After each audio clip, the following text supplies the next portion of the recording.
Hello, good afternoon. Welcome to the Midday News right here on 3FM 92.7. We come to you live from our studios here at Adesawe Kanda in Accra and our numerous affiliates across the country. We're also live on all our social media platforms on Facebook as well as X. Coming up this afternoon, Forestry Commission says its officers are unable to enter 9 of the 44 forest reserves that are currently under threat from illegal mining. Meanwhile, Minister for Lands and Natural Resources Emmanuel Amakofi-Boa says government is reviewing the licensing regime aimed at ensuring responsible mining in the country. Also this afternoon, broadcast journalist and private legal practitioner Richard Delasky discontinues case against anti-LGBTQI bill at the Supreme Court. Plus, Electoral Commission convenes maiden inter-party advisory committee meeting since the December 7, 2024 general elections are live at the EC. We have details of these and many more stories coming up shortly. Please do stick and stay. I'm Judith Brown.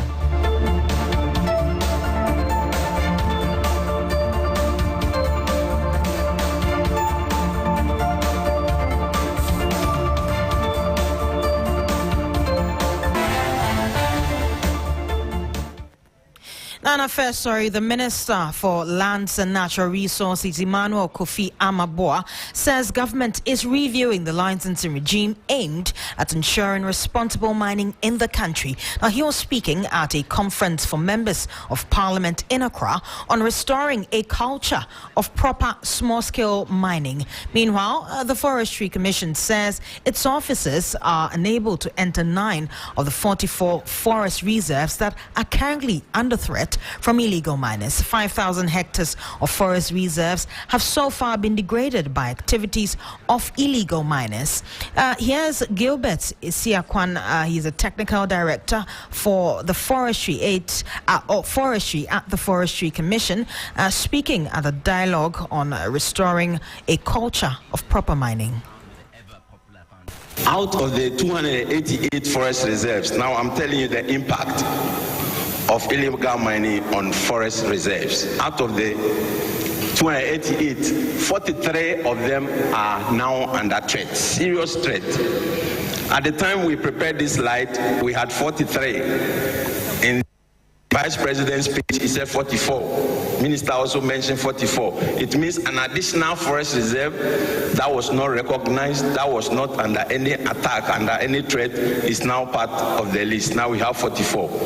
If we don't take action today, maybe in the next week, another new reserve that is not known for illegal activities will add on to the 44. That is what we are having now.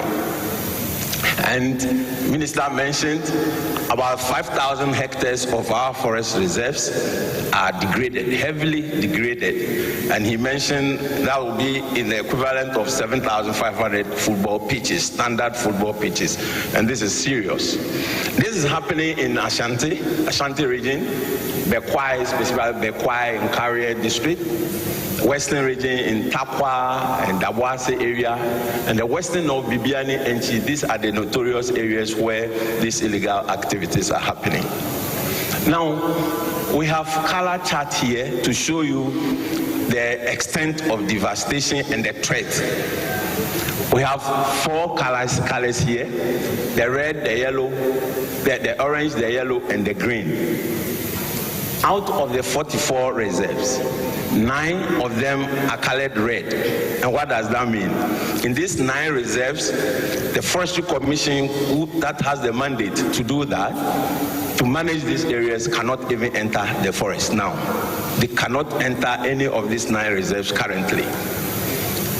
Now, there are 12 forest reserves that are orange. In these areas, Forest Commission will go drive them out, and then in the next week they come back.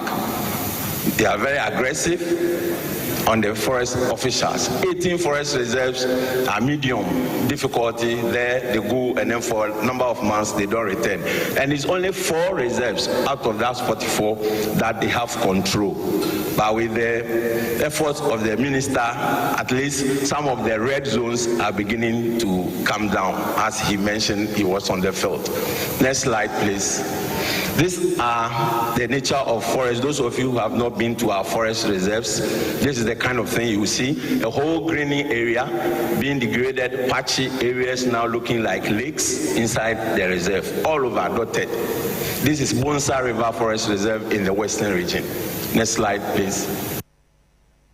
Well, we'll go for a short commercial break. We'll be back with more news to stay.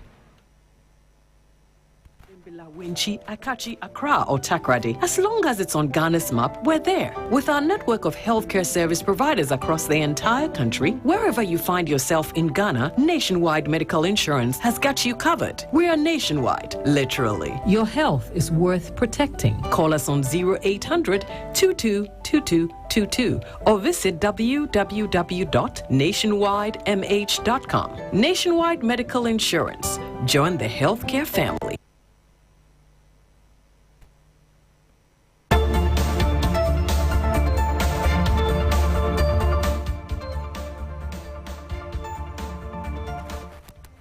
Welcome back. Now we'll move on to our next story. Vice President Professor Jane Nano Pokwajiman says the government has taken steps aimed at addressing the menace of illegal mining across the country.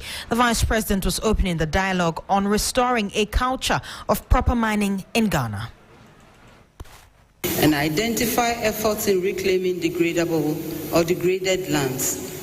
These are commendable steps that require the full support of Parliament, the full support of all of us.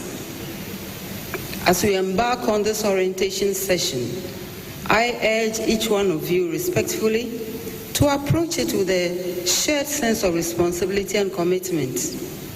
Our discussions today must move beyond rhetoric to tangible actions that will drive change in our respective constituencies. We must work together to ensure that small-scale mining is not synonymous with destruction, but rather an avenue for economic empowerment, job creation, and sustainable development. In conclusion, I extend my sincere gratitude to the organizers of this conference, our esteemed speakers, all participants, for your unwavering dedication to this cause. Let us engage constructively, deliberate effectively, and most importantly, live here today with a renewed sense of purpose to restore a culture of proper mining in Ghana.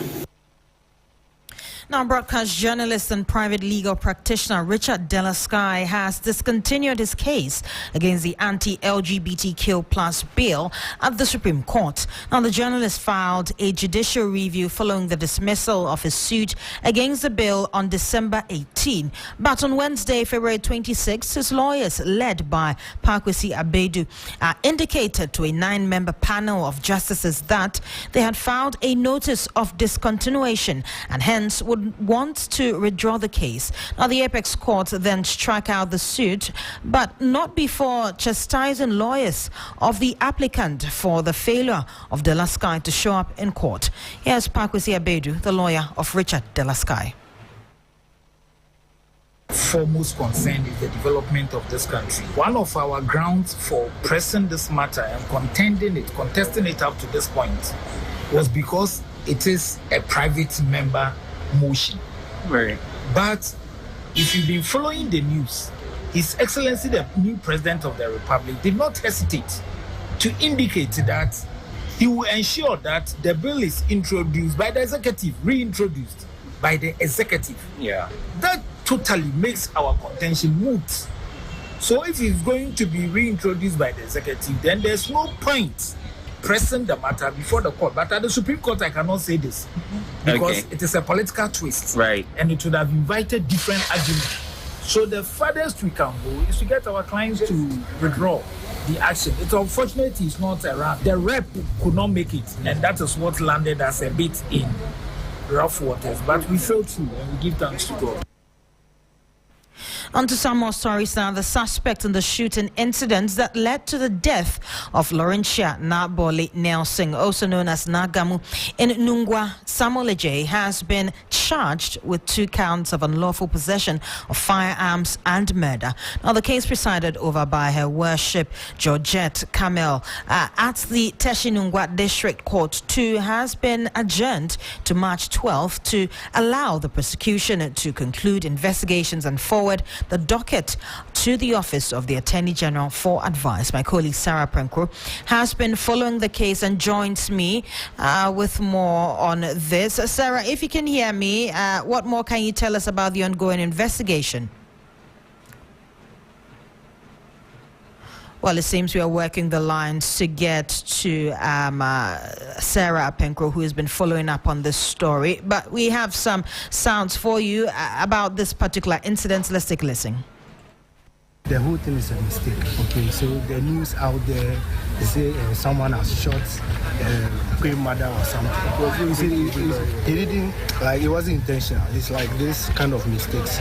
He's a kind of person, like, whenever they are having these festivals and stuff, they do play the gun. You see, when they are doing festivals, we have like the Asafwachemen, yes. So that's what happened. It was like a 3-day program. It started the first day, it went successful. Second day, it went successful. So even the third one, he was at work. So they called him that, another one is going on. So he should come and help them with this gun shoot display here. So we were home and we heard that, they said our friend and brother has shot someone under the program. Who are? They said the grandmother, the one supposed to, like, they were going to come there. So, you know, prior to the ceremony, there were rumors that there were people who were even saying, like, there's tension there. The program is not everybody who is happy with the whole thing going on. So they said people were saying, let's see whether the thing will be successful, you know. So we feel, you see, if you watch the video, even himself, he wasn't aware. After maybe he shot the person, he was still standing there as if nothing has happened. So we all suspect, you see, if you believe in these spiritual things, you realize that no, under the program, these things, even when it happens, there are a lot of people challenging, you see, people with this spiritual things. So what went on, you see the video. Oh, we'll try and get the phone lines working to reach to Sarah. But let's do some more stories. And residents of Comenda in the Central Region are demanding for the Comenda Sugar Factory to resume its operations. The residents believe that the running of the factory will provide them with jobs to help transform the local economy. The factory has shut its operations after it was reopened some 2 years ago following a revamp in 2016.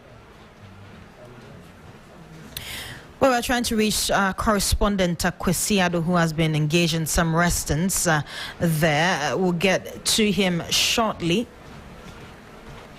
But let's do some more stories. And stakeholders at the Elembele district of the Western region have challenged the Fisheries Commission and allied agencies to release their findings on the contaminated rivers in the area to enable fishers return to their trade. A recent ban on all activities in the Fia, Ebi and Amanzule rivers following the discovery of rotten fish in them, sparking widespread concern, resulting in a ban. Irama Smith has more. Following report on January 11, 2025 about the discovery of rotten fish in the Fia, Ebi and Amanzule rivers, officials from the Environmental Protection Agency, Fisheries Commission and Water Resources Commission visited the site to collect samples for further investigations. However, the Kambunli community complains that after nearly a month, they are yet to receive any information on the cause. With regards to the problem we had with our three rivers, it's still pending. You know, the Water Resources Authority and the Fisheries Commission and EP, they were all here. They did their part, and we are now waiting impatiently for the results. According to Water, they are done with it, and very soon we'll get to know the result. According to the assembly member for the area, Dauda Musa, the community is seriously challenged due to its compliance with the directive to halt fishing and all other activities in the rivers. Even accessing drinking water has become a challenge. Well, compliance is there, they are doing it, and the community is also ensuring that they comply. However, it is not easy. You know, when somebody's livelihood, you tell the person not to go there. We all know, we can all imagine what is happening now, but they are complying. Dauda Musa is urging the relevant agencies to expedite the research process as the prolonged delay continues to jeopardize the livelihoods of the community, which depends heavily on the Fia, Ebi, and Amanzule rivers. We are appealing that the authorities will expedite action for us to know the results so that we can see the way forward. Because as of now, the fish folks, they are suffering actually. And the community, we also feel, we sympathize them. However, it's beyond us. Eroma Smith, TV3 News, Kambunle. Well, let's now head back to Parliament, where the vetting for Deputy Minister Designate for Roads and Highways, Al-Hassan Suini, is underway. Even in the night, you would largely see that most of the streets, the major streets, have no street lights working. I know the normal preamble is that you are going to assist your honorable minister, but I'm also very, very sure about your capacity.